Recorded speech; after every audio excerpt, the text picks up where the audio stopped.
tahu kita. Tapi kalau nggak pernah sekolah, dari mana dia tahu? Dia melihat orangnya soleh. Seperti umpamanya Mirza Ghulam Ahmad yang dari India. Banyak pengikutnya. Kok bisa? Karena kita tak punya ilmu. Jadi untuk syubhat, caranya dengan ilmu, dengan belajar yang benar. Adapun syahwat ini yang dimaksudnya syahwat dunia. Allah Subhanahu wa taala berfirman, "Ya nisa an-nabi, lastunna ka ahadin minan nisa." Wahai istri-istri Nabi, kalian ini enggak sama dengan wanita-wanita lain. Tak sama kalian. Ini taqaitunna, kalau kalian bertakwa. Fala takhda'na bil qaul. Jangan melembah lembutkan perkataan. Fayatma'al ladzi fi qalbihi marad. Maka orang yang di hatinya ada marad, ada penyakit, dia akan berambisi. Suka sama kita. Jadi perempuan nih kalau ngomong sama lelaki, jangan ahlan, apa kabar? Tuh laki Masya Allah, nih kayaknya mau nih. Orang yang punya penyakit kalau ngomong nggak boleh perempuan. Kalau ngomong sama lelaki yang tegas. Lelaki yang bukan mahramnya ya. Kalau sama suaminya ya terserah. Karena ada juga suami-suami yang kalau telepon sama Bismillahirrahmanirrahim. Sama apa? Ahlan, apa kabar? Kalau sama istrinya, iya. Ada apa? Subhanallah. Sama istrinya yang seharusnya dia itu lemah lembut, kebalik. Dia lemah lembut sama wanita lain. Maka perempuan-perempuan kalau ngobrol, dia tak usah, apa istilahnya Ustaz? Kayak merayu-rayu ya. Biasanya itu perempuan kalau suruh belanja, kalau shopping tuh pinter merayu tuh. Ayolah, kata dia, jangan mahal-mahal gitu kan. Itu nggak boleh tuh. Itu yang pedagangnya, yang jaga kedai itu langsung lihat. Iya, nggak apa-apa sudah, itu kan. Allah mengatakan fala takhdo. Istri Nabi nggak boleh. Istri Nabi. Apalagi dengan wanita-wanita yang lainnya. Maka yang tegas. Kalau bicara yang biasa, kalau telepon sama orang laki, sama tuan-tuan, ya bicaranya tidak usah dengan meliuk-liuk ya. Mendayu-dayu, itulah. Nggak boleh. Fayat ma'alladhi fi qalbi. Yang di hatinya ada penyakit syahwat tuh, langsung tergoda. Langsung tergoda dia. Ma'asyiral muslimin, hati ini bolak-balik. Kalau kita bicara hati ini, subhanallah ya, nggak bisa tetap lurus. Al-qalbu, dinamakan dalam bahasa al-qalbu itu litaqallubihi. Kata Nabi karena dia memang bolak-balik. Umpamanya nih, kita berangkat haji atau berangkat umroh, udah, ana nggak mau ngomong sama kawan-kawan. Nggak boleh ada yang tahu. Kenapa? Supaya anak ikhlas, anak bisa jaga hati. Sampai di Mekah, selfie dia. Kirim ke mana? Taruh di DP-nya di depan Ka'bah. Semoga Allah mengampuni dosaku. Awalnya kepingin nggak ada yang tahu dia. Tapi satu kampung tahu semuanya. Hatinya subhanallah. Dia pulang, kemudian pulang dari umroh, nggak ada yang tahu. Sampai di sini dia berusaha untuk menjaga hatinya. Anak kepingin gak ada orang tahu. Ketika teman-teman kawan-kawan ngomong masalah umroh. Wah sekarang umroh itu panas banget. Oh iya panas banget. Memang anak kemarin itu. Dia yang maunya muncul juga. Hati ini jamaah. Allahu Akbar ya. Benar-benar yataqallab kata Rasul sallallahu alaihi wasallam. Mathalul qalbi kamathali rishatin. Bi ardi falatin yuqallibuha ar-rih dhahran li batnin. Hati itu seperti bulu burung ya di padang pasir. Ada bulu kadangkala sama bulu burung tuh. Kalau kena angin itu bolak-balik dia. Enggak netep jemaah. Oleh karena itu Rasul sallallahu alaihi wasallam senantiasa berdoa, ya muqallibal qulub, tsabbit qalbi ala dinik. Nabi yang udah dicuci hatinya masih mengatakan ya muqallibal qulub, tsabbit qalbi ala dinik. Apalagi kita jamaah Ya Allah, wahai zat yang membolak-balikkan hati, tetapkan hatiku di atas agamamu. Ada nafsu. Para ulama ketika berbicara tentang nafsu, mereka menceritakan bahwasanya nafsu kita itu adalah komandan hati. Nafsu itu pemimpin hati kita. Kalau nafsunya sudah tunduk, hati akan aman. Karena yang memberikan masukan itu nafsu kepada hati kita. Dan Allah mensifati nafsu, innan nafsa la'ammaratum bisu. Sesungguhnya nafsu itu selalu menyuruh kepada kejahatan. Itu tugas nafsu memang seperti itu. Maka kita harus belajar dari bayi. Baby ketika kecil tuh Masya Allah, dia itu nangis, menjerat-jerit. Ketika didekatkan ke tete ibunya, sunyi senyap, tak ada suara. Karena dia mendapatkan apa yang dia inginkan. Jalan lari-lari nangis lagi, digendong sama ibunya, ditaruh. Subhanallah, tak ada suara. Malam hari, lagi tidur nih, anaknya nangis, si ibunya merem, pegang kepalanya, dekatkan. Diam. Subhanallah, nafsu seperti itu. Sampai kapan baby ini akan seperti itu?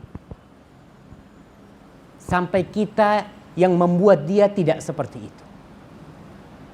Kalau tetap seperti itu, sampai umur 5 tahun dia tetap nyusu sama ibunya.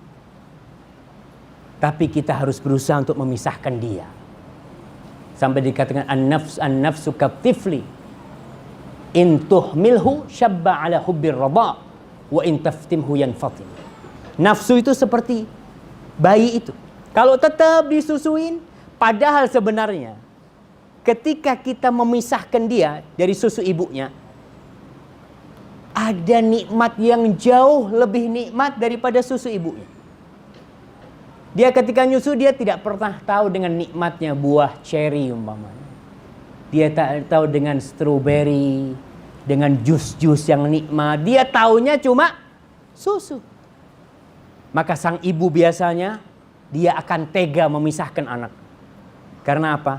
Karena dia tahu, nak, ada yang lebih baik, nak. Ada yang lebih baik. Tapi si anak tetap nangis. Memerlukan waktu berapa lama untuk menundukkan si bayi? Ibu-ibu, antum gak usah ikut-ikut lah. Ini urusannya ibu-ibu. Berapa lama ibu-ibu nyapeh si anak itu, berapa lama biasanya? 2 tahun kan? Waktu penyapihan itu, yang anak itu nangis, kadang-kala kurus ya, karena nggak mau makan, itu berapa lama? 1 minggu cuma. Seminggu setelah itu lupa dia dengan susu ibunya. Ketika diliatin susu ibunya, dia nggak mau. Ana mau susu botol. Karena dia sudah dibiasakan. Nafsu kita pun seperti itu. Ada kenikmatan jamaah yang jauh lebih nikmat daripada mengikuti nafsu kita. Tapi terkadang kita tak merasakan. Bagaimana cara menempa jiwa kita, menundukkan nafsu kita? Yang pertama, kita harus yakin dan bersabar. Yakin dan bersabar. Kalau kita yakin bisa, insya Allah bisa. Tapi kalau kita ngomong, ya Allah Ustaz, seperti orang yang perokok. Kadangkala perokok itu ingin berhenti merokok, tapi dia nggak yakin bisa berhenti.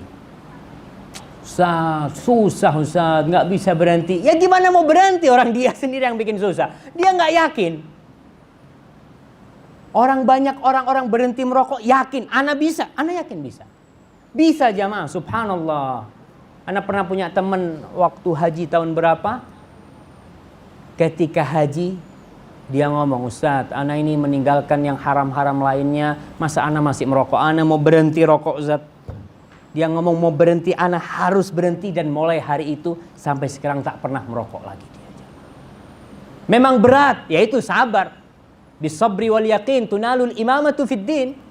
Dengan sabar dan keyakinan, kedudukan yang tinggi dalam agama akan kita raih. Tapi kalau dengan malas-malesan, ya umpamanya Kita ke masjid jamaah.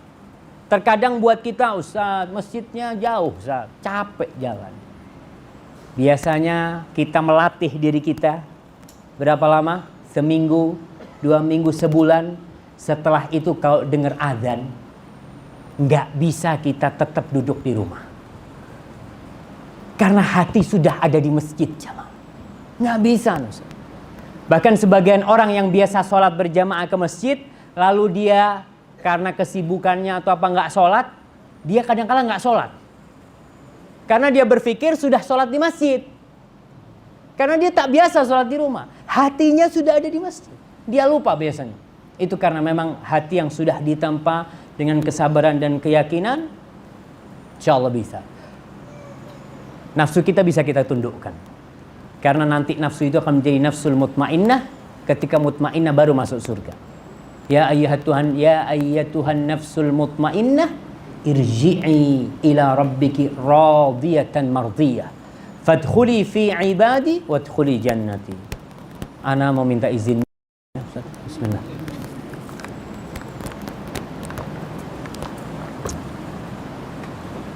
Itu Allah akan memasukkan seorang hamba ke surga ketika hatinya sudah, jiwanya mutmainnah.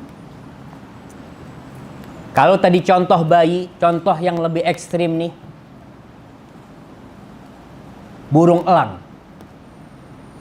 Para ulama memisalkan jiwa itu seperti burung elang. Antum tahu burung eagle itu? Ada yang bisa dipegang sama orang, ditaruh di tangannya, dilemparkan, suruh berburu kelinci ya, dia pegang, dia bawa ke majikannya, subhanallah. Kok bisa? Padahal burung ini tak mau dekat dengan manusia. Dulunya kelihatan manusia dia terbang.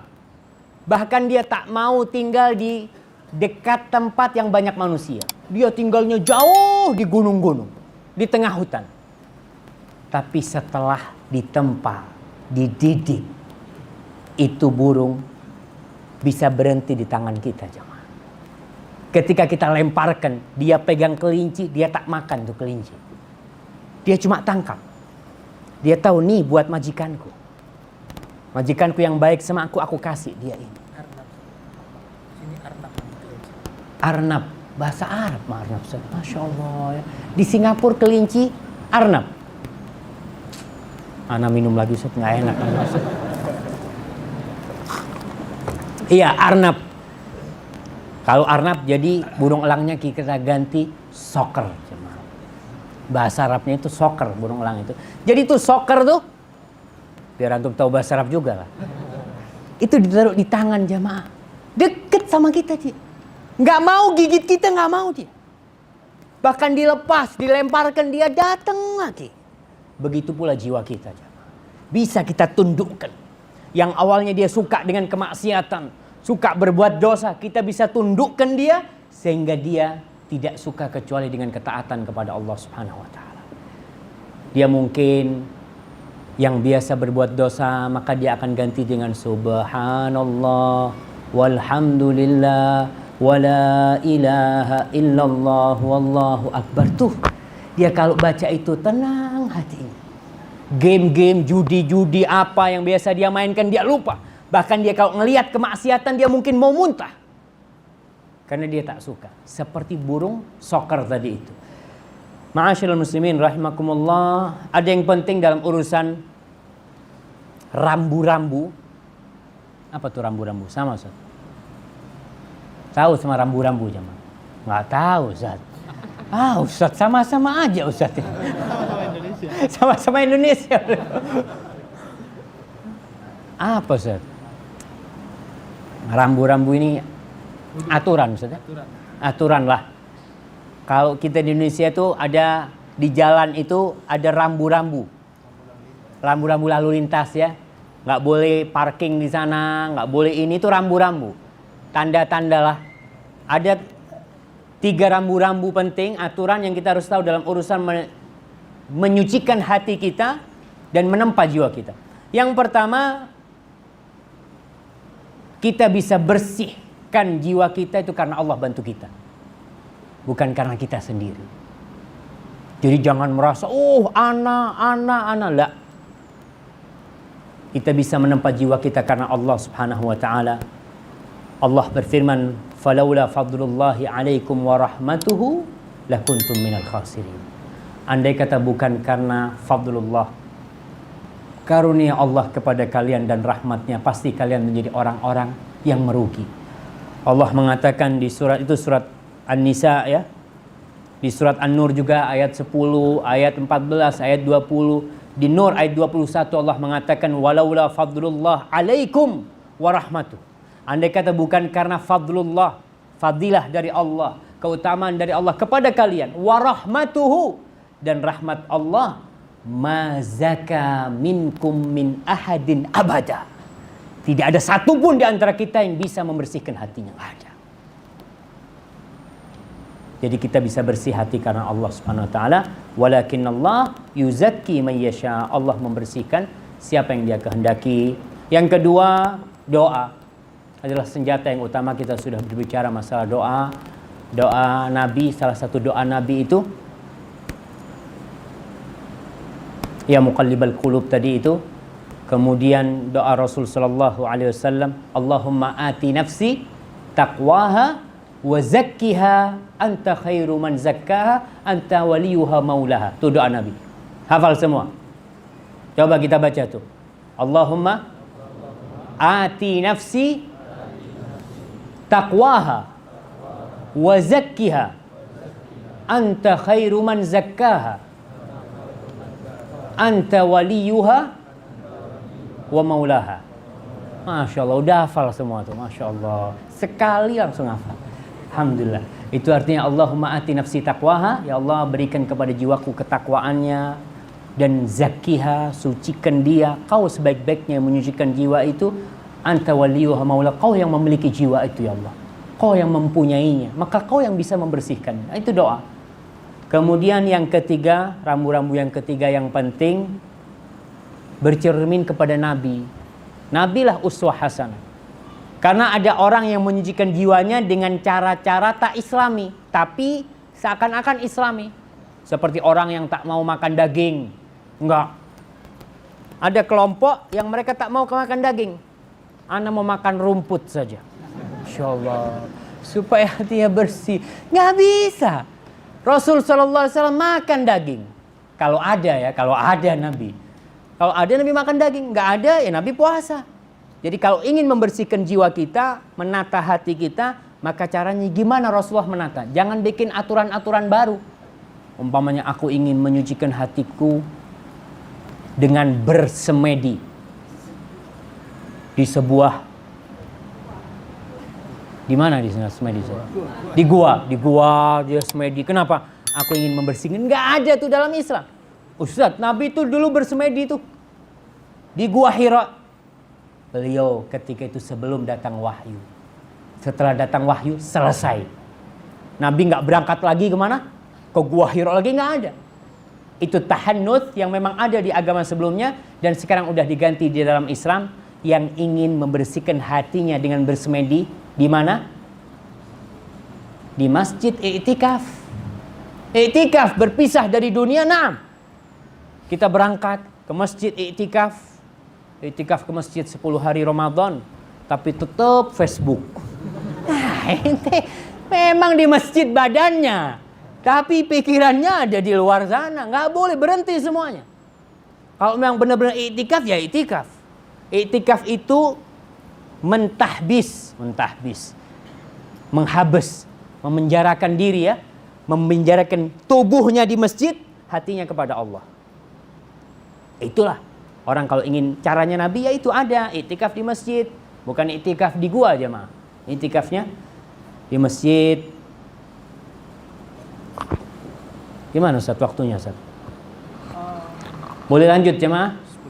10 menit lagi.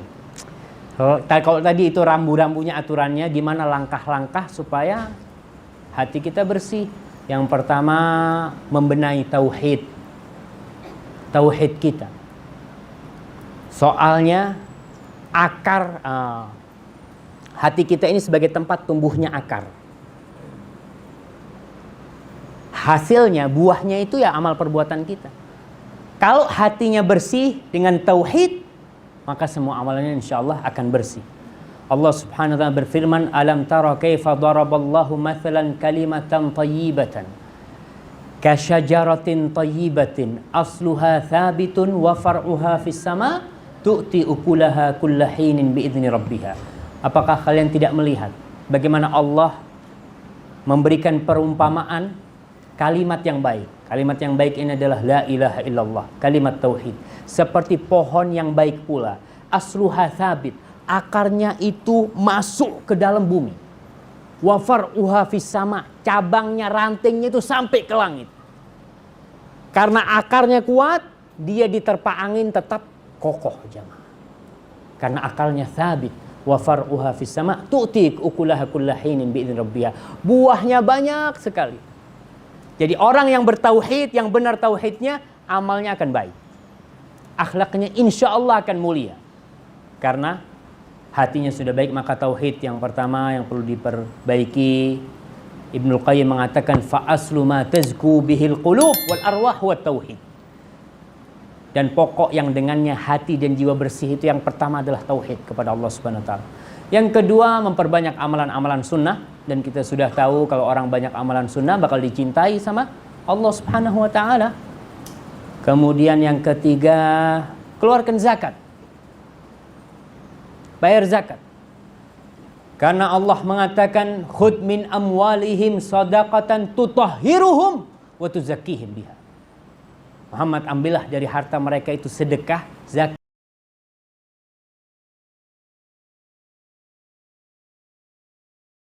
tutahhiruhum, yang engkau dengan zakat itu membersihkan mereka, wa tuzakkihim biha, dan menyucikan jiwa mereka. Jadi orang yang suka bersedekah, dia itu tak takut miskin. Jiwanya ini terkadang cinta sama harta, dan kita cinta sama harta. Ada yang tak suka sama uang di sini.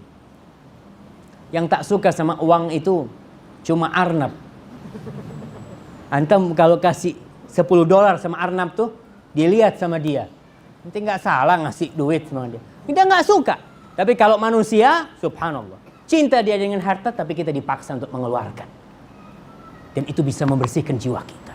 Jangan kita diperbudak dengan uang itu, jangan. Kita ini terkadang untuk sedekah jamaah sulit. Karena cinta kita dengan harta, tapi ingat itu termasuk jalan untuk membersihkan jiwa kita. Yang keempat, istighfar. Banyak-banyak istighfar, duduk kita, berdiri kita. Nabi itu di satu majelis, satu kali duduk, katanya Ibnu Abbas atau Ibnu Umar, dia mengatakan kuntu a'uddu lin Nabi sallallahu alaihi wasallam fi majlisin wahid wa huwa yaqul Allahumma ighfirli wa tub alayya innaka antat tawwabul ghafur. Ya Allah, Ibnu Abbas mengatakan aku menghitung Nabi di satu majelis, lagi kumpul, lagi diam, beliau itu membaca doa Rabbi ighfirli wa tub alayya innaka antat tawwabul ghafur.